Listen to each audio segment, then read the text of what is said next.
다 함께 사도신경으로 우리 신앙을 고백합니다. 전능하사 천지를 만드신 하나님 아버지를 내가 믿사오며 그 외아들 우리 주 예수 그리스도를 믿사오니 이는 성령으로 잉태하사 동정녀 마리아에게 나시고 본디오 빌라도에게 고난을 받으사 십자가에 못 박혀 죽으시고 장사한 지 사흘 만에 죽은 자 가운데서 다시 살아나시며 하늘에 오르사 전능하신 하나님 우편에 앉아 계시다가 저리로서 산 자와 죽은 자를 심판하러 오시리라. 성령을 믿사오며 거룩한 공예와 성도가 서로 교통하는 것과 죄를 사하여 주시는 것과 몸이 다시 사는 것과 영원히 사는 것을 믿사옵나이다. 아멘. 함께 찬송 471장 주여 나의 병든 몸을 471장 가사 먼저 함께 읽습니다. 471장 1절부터 함께 읽습니다. 주여 나의 병든 몸을 지금 고쳐 주소서. 모든 병을 고쳐 주마 주 약속하셨네. 내가 지금 굳게 믿고 주님 앞에 구하오니 주여 크신 권능으로 곧 고쳐 주소서. 나의 주님 뜻이라면 나를 고쳐 주소서. 머리 위에 기름 붓고 날 고쳐 주소서. 모든 것을 다 바치고 간구하는 나의 몸을 지금 주의 약속대로 곧 고쳐 주소서. 주를 위해 살겠으니 나를 고쳐 주소서. 내게 속한 모든 것은 다 주의 것이니 성령이여 강림하사 능력 있는 손을 펴서 나의 몸을 어루만져 곧 고쳐 주소서. 나의 병을 고쳐 주심 내가 믿사옵니다. 지금부터 영원토록 주 찬송하겠네. 나를 구원하신 말씀 어디든지 전하오리. 나의 병을 고쳐 주심 참 감사합니다. 아멘. 우리 참 하나님께 영광 올려드립니다.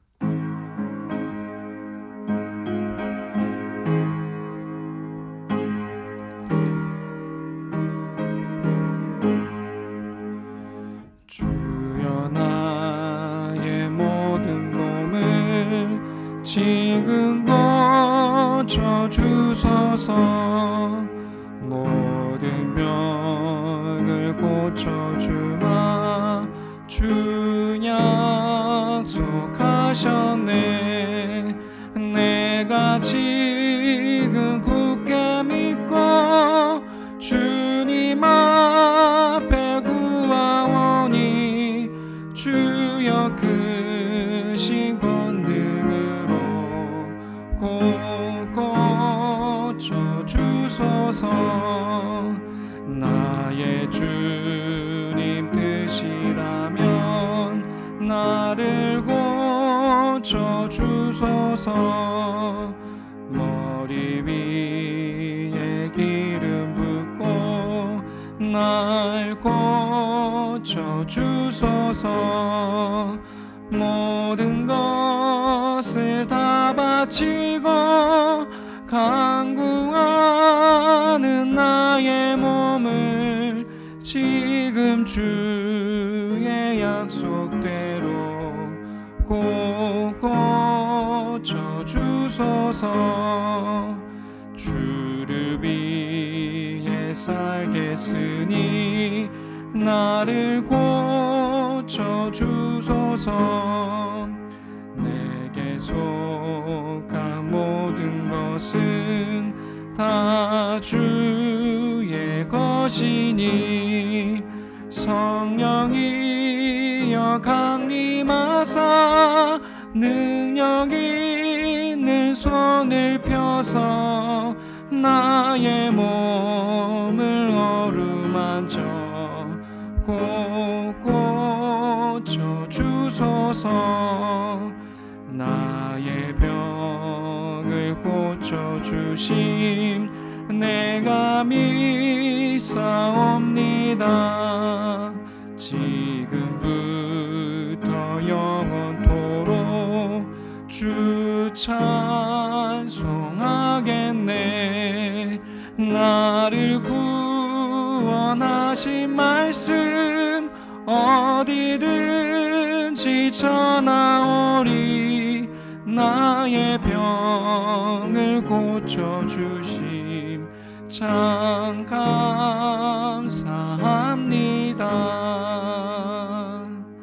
아멘. 오늘 하나님께서 우리 주신 말씀은 호세아 9장 15절에서 17절까지 말씀입니다. 호세아 9장 15절에서 17절까지 말씀입니다. 우리 함께 하나님 말씀 읽습니다. 그들의 모든 악이 길갈에 있으므로 내가 거기에서 그들을 미워하였노라. 그들의 행위가 악함으로 내 집에서 그들을 쫓아내고 다시는 사랑하지 아니하리라. 그들의 지도자들은 다 반역한 자니라. 에브라임은 매를 맞아 그 뿌리가 말라 열매를 맺지 못하나니 비록 아이를 낳을지라도 내가 그 사랑하는 태 열매를 죽이리라. 그들이 듣지 아니하므로 내 하나님이 그들을 버리시리니 그들이 여러 나라 가운데에 떠도는 자가 되리라. 아멘. 우리 하나님께서 가장 사랑하는 백성, 민족을 꼽으라면은 당연히 이스라엘 백성일 것입니다. 많은 민족들 중에서도 하나님께서 직접 택하시고 세우신 백성이, 민족이 바로 이스라엘이죠. 우리는 이러한 사실을 성경을 통해서 확인할 수가 있는데요. 결코 이스라엘이 뭔가 그럴 만한 능력이나 선한 요소가 있어서 하나님께 택함 받은 것이 아니라 하나님의 전적인 은혜요 사랑에서 비롯된 것입니다. 그런데 오늘 우리가 함께 읽은 말씀에서는 이스라엘을 향한 하나님의 그러한 은혜와 사랑을 우리가 찾아볼 수가 없습니다. 오히려 이스라엘을 향한 하나님의 미움, 하나님의 분노가 느껴집니다. 오늘 우리 본문 말씀 15절 다시 한번 읽어볼까요? 15절의 말씀 함께 읽습니다. 시작. 그들의 모든 악이 길갈에 있으므로 내가 거기에서 그들을 미워하였노라.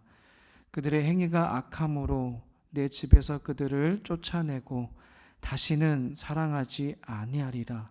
그들의 지도자들은 다 반역한 자리라. 여기서 그들은 이스라엘을 말하는 것이고 하나님께서는 이스라엘을 미워하고 하나님의 집에서 쫓아내고 다시는 사랑하지 않겠다라고 말씀하십니다. 자, 그 이유가 그러면 무엇일까요?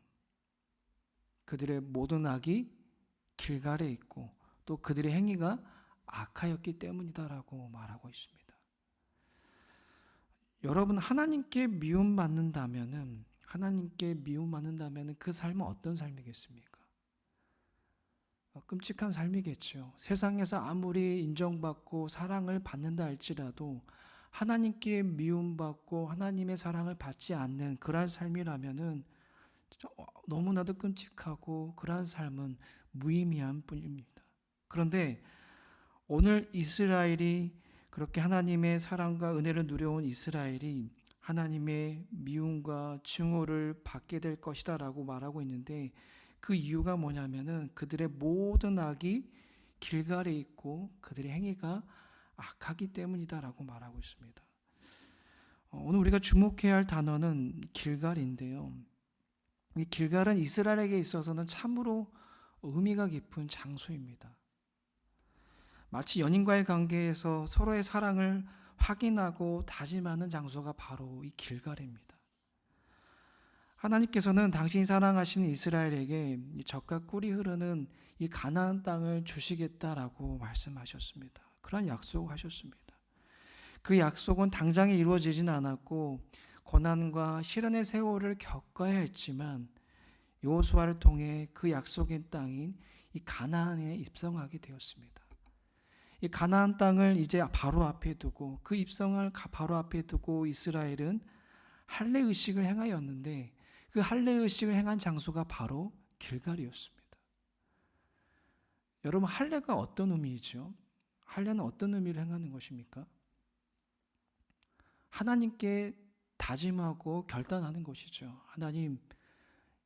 하나님의 백성으로서, 하나님의 택함 받은 백성으로서 구별된 삶을 살겠습니다. 거룩한 삶을 살아내겠습니다. 오직 하나님만을 바라보며 하나님만을 사랑하겠습니다라고 결단하고 다짐하는 그러한 의식이 바로 이 할례입니다. 할례에는 그런 의미가 담겨져 있는 거예요. 그런 의미가 담겨져 있는 이 할례를 어디에서 행했다고요? 길갈에서 행했다는 것입니다. 그러면 길갈은 하나님과 이스라엘에게 있어서 어떤 곳일까요? 단순한 장소가 아니죠. 그곳은 바로 마치 연인이 서로의 사랑을 확인하는 것과 같이 다시는 악을 행하지 아니하고 그 어떤 악도 행하지 아니하고 하나님만을 사랑하고 하나님만을 바라보겠습니다라고 길갈에서 그러한 할례를 행했다는 것입니다. 그렇기 때문에 길갈은 너무나도 의미가 있고 이스라엘과 하나님에게 있어서는 그 어떤 악을 행해서도 안 되는 곳이 바로 길갈입니다. 그런데 그러한 장소에서 그 길갈에서 이스라엘은 악을 행하였고 그 약속의 땅인 이 가나안 전체를 악으로 물들였다는 것입니다. 이스라엘 이런 악의 행태를 오늘 우리가 읽지는 않았지만 우리가 9장 전반에 걸쳐서 확인할 수가 있습니다. 당시 가나안 족속들이 섬기던 여러 신 중에 이스라엘이 유난히도 좋아했던 신이 있는데 그 신이 어떤 신이냐면 바알 신이었어요. 가나안 사람들은 이 비와 번개를 다스리고 또 다산과 물질적 풍요를 주는 신이 이 바알 신이라고 굳게 믿었습니다. 그래서 가나안 사람들은 이 바알 신에게 그러한 복을 받기 위해서 그 우상 앞에서 그 죽어 있는 그 우상 앞에서 난잡한 일을 행하였는데 안타깝게도 이스라엘 백성도 여기에 동참했습니다. 그들과 함께 그 난잡한 일을 행하였어요. 길갈에서 오직 하나님만 사랑하고 바라보겠습니다라고 할례를 통해 다짐했던 이스라엘이 그 하나님과의 그 사랑의 약속을 깨트리고 우상 앞에서 이방 사람처럼 기뻐하며 뛰놀았던 것입니다. 이 얼마나 안타까운 일이겠습니까? 거룩하신 하나님을 섬기는 백성이 오직 하나님만을 바라보겠다고 다짐한 백성이 이 물질적인 풍요를 받겠다고 죽어있는 그 우상 앞에서 아무런 능력이 없는 그 우상 앞에서 이방 백성들과 같이 어리석게도 춤추며 온갖 난잡한 일을 행하는 그러한 모습을 보고 우리 하나님 얼마나 마음이 아프셨겠습니까? 우리 하나님 그런 아픈 마음을 끌어안으시고 호세아 선지자를 통해 이러한 이스라엘의 악행을 고발하고 하나님의 심판을 경고합니다. 다산과 물질적 풍요를 기대하고 바알신을 숭배한 것이 무의미한 일이고 오히려 반대의 결과를 맞이하게 될 것이라고 선언합니다. 우리 16절의 말씀을 다시 한번 읽어볼까요? 함께 읽습니다. 시작.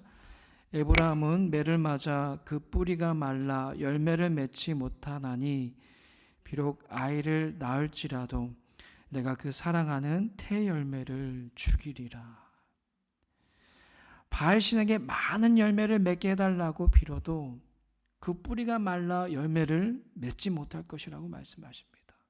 또 다산을 기대하며 바알신에게 빌어도 그렇게 기대하며 빌지라도 태 열매를 죽이겠다고 우리 하나님 분명하게 말씀하십니다.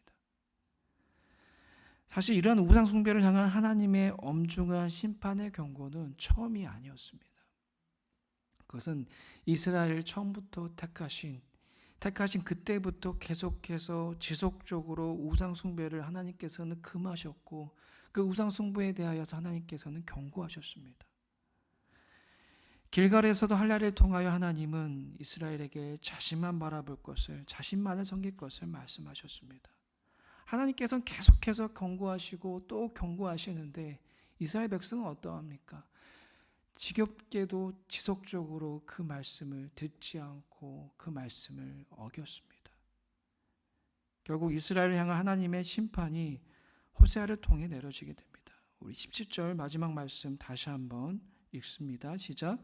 그들이 듣지 아니함으로 내 하나님이 그들을 버리시리니 그들이 여러 나라 가운데에 떠도는 자가 되리라. 아무리 경고하고 경고하여도 결국엔 듣지 않는 이들에게 주어지는 것은 뭡니까? 하나님께 버림받고 여러 나라를 떠도는 그런 방랑자의, 그런 헛된 자의 삶이 될 것이다라고 우리 하나님 분명하게 말씀하십니다. 사랑하는 여러분, 하나님께 먼저 택함받고 어떤 민족보다 하나님의 사랑과 그 은혜를 경험한 그 이스라엘 백성이 이렇게 타락하고 추락하게 된 이유가 무엇 때문일까요? 무엇 때문이겠습니까? 답은 단순합니다. 자신들이 누구인지를, 이 자신들의 정체성을 망각하였기 때문입니다. 이스라엘은 자신들이 잘나서도 아니요, 어떤 선한 요소가 눈꽃만큼이라도 있어서 선택받은 것이 아니라 전적인 하나님의 그 사랑과 그 은혜로 선택받았다라는 그 사실을, 그 은혜를 이들은 망각해버리고 말았습니다. 또 애굽에서 종살이하며 고통 가운데 신음하는 자신들을 하나님께서 사랑과 은혜로 구원하셨다라는 이 은혜의 사건을, 그 은혜의 사실을 또 망각해 버렸기 때문에 이들은 하나님의 그 말씀을, 하나님의 그 경고의 말씀을 귀담아 듣지 않게 된 것입니다.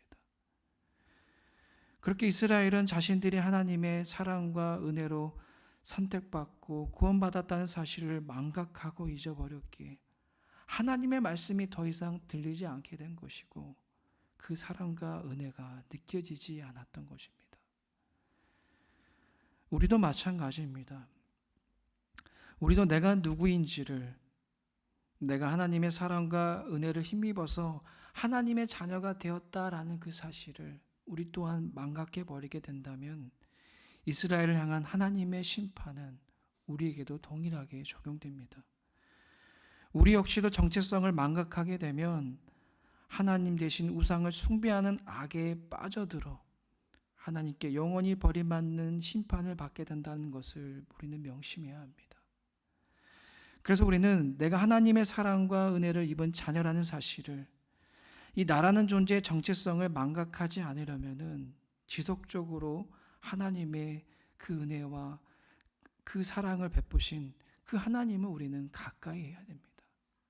오직 우리는 하나님을 가까이 해야지만이 나라는 존재, 내가 하나님의 은혜를 입은 자라는 것을 잊어버리지 않게 되는 것입니다. 여러분 혹시 맹모 삼천지교라는 말을 아시나요? 들어보셨죠? 맹자의 어머니가 자식을 위해 3번씩이나 이사를 했다라는 그런 말인데 이 말은 자녀 교육의 중요성뿐만 아니라 이 환경의 중요성도 말해주고 있습니다. 다시 말해 사람은 가까이 하는 것을 닮아간다라는 이 진리를 보여줍니다. 묘지 옆에 살면은 상여드는 사람을 흉내낼 수밖에 없고 시장통에 살면은 장사치들의 행위를 본받을 수밖에 없지만 서당 옆에 살면 자연히 책을 가까이 하게 되고 공부하는 사람이 됩니다. 동일한 원리로 우리가 하나님을 가까이 하면, 하나님의 말씀을 가까이 하면 하나님의 자녀가 되고 그리스도인이 됩니다. 또 선한 사람들, 의로운 사람들과 가까이 하면 선한 사람이 되고 의로운 사람이 되는 것입니다. 이러한 사실과 관련해서 오늘 우리 자신에게 이렇게 질문해 보셨으면 좋겠습니다. 나는 지금 무엇을 가까이 하고 있는지. 여기에 함께 예배드리는 우리 모두가 그렇게 질문해 보셨으면 좋겠어요. 나는 지금 무엇을 가까이 하고 있는지 우리 각자에게 자문해 보셨으면 좋겠습니다. 우리가 그리스도인이라면은 마땅히 하나님을 가까이 해야 할 줄로 믿습니다. 또 우리가 하나님의 자녀라면 무엇보다도 하나님의 말씀을 가까이 해야 될 줄로 믿습니다. 시편 73편 28절 말씀에 보면은 이렇게 말씀하고 있습니다. 하나님께 가까이함이 내게 복이라. 내가 주 여호와를 나의 피난처로 삼아 주의 모든 행적을 전파하리이다. 아멘. 오늘 우리 모두가 하나님을 더욱 가까이 하여서 우리가 세상을 가까이 하던 것이 아니라 세상의 그런 행복과 그런 풍요를 가까이 하는 것이 아니라 오직 하나님의 말씀, 하나님만을 가까이 하여서 나라는 존재가 하나님의 은혜로 구원받은 자녀, 구원받은 백성, 구원받은 그리스도인이라는 사실을 우리가 기억하여서 날마다 그렇게 말씀을 가까이 하여서 기억함으로 말미암아 우리가 주어진 삶의 자리에서 하나님의 은혜를, 하나님의 사랑을, 그 전능하심을 증거할 수 있는 저 여러분이 되시기를 주님의 이름으로 축복합니다. 기도하겠습니다. 하나님, 오늘 주신 말씀을 우리가 마음에 새기면서 오늘 하루도 나아가길 원합니다. 우리가 구원받은 백성, 하나님의 자녀라는 이 사실, 이 정체성을 우리 살아가면서 망각해 버릴 때가 있습니다. 내가 누구라는 이 사실을, 내가 이 하나님의 은혜로 구원받은 존재라는 사실을 아버지, 우리가 잊어버릴 때가 너무나도 많습니다. 하나님, 오늘 이스라엘 백성이 그러하였고 그렇게 하나님의 은혜를 입은 존재라는, 그렇게 하나님의 전적인 선택을 받은 백성이라는 사실을 그들은 잊어버리고 악을 행하였습니다. 길갈에서 그렇게 할례를 통해 약속했던 그 하나님과의 다짐과 결단을 그들은 잊어버리고 하나님의 말씀을, 그 경고의 말씀을 듣지 않았습니다. 이 모든 것이 자신들이 누구였다라는 사실을 잊어버렸기 때문이라는 것을 기억하며 하나님, 우리가 하나님과 더욱더 가까이 할 수 있도록, 하나님의 말씀을 우리가 더욱더 가까이 할 수 있도록 성령 하나님 도와주시옵소서.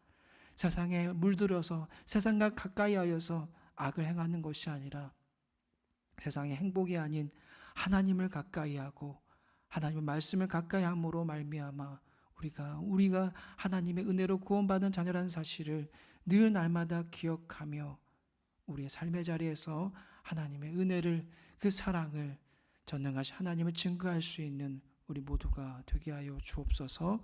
예수님의 이름으로 기도드리옵나이다. 아멘. 하늘에 계신 우리 아버지여, 이름이 거룩히 여김을 받으시오며 나라에 임하옵시며 뜻이 하늘에서 이룬 것 같이 땅에서도 이루어지이다. 오늘날 우리에게 일용할 양식을 주옵시고 우리가 우리에게 죄 지은 자를 사하여 준 것 같이 우리 죄를 사하여 주옵시고 우리를 시험에 들게 하지 마옵시고 다만 악에서 구하옵소서. 대개 나라와 권세와 영광이 아버지께 영원히 있사옵나이다. 아멘.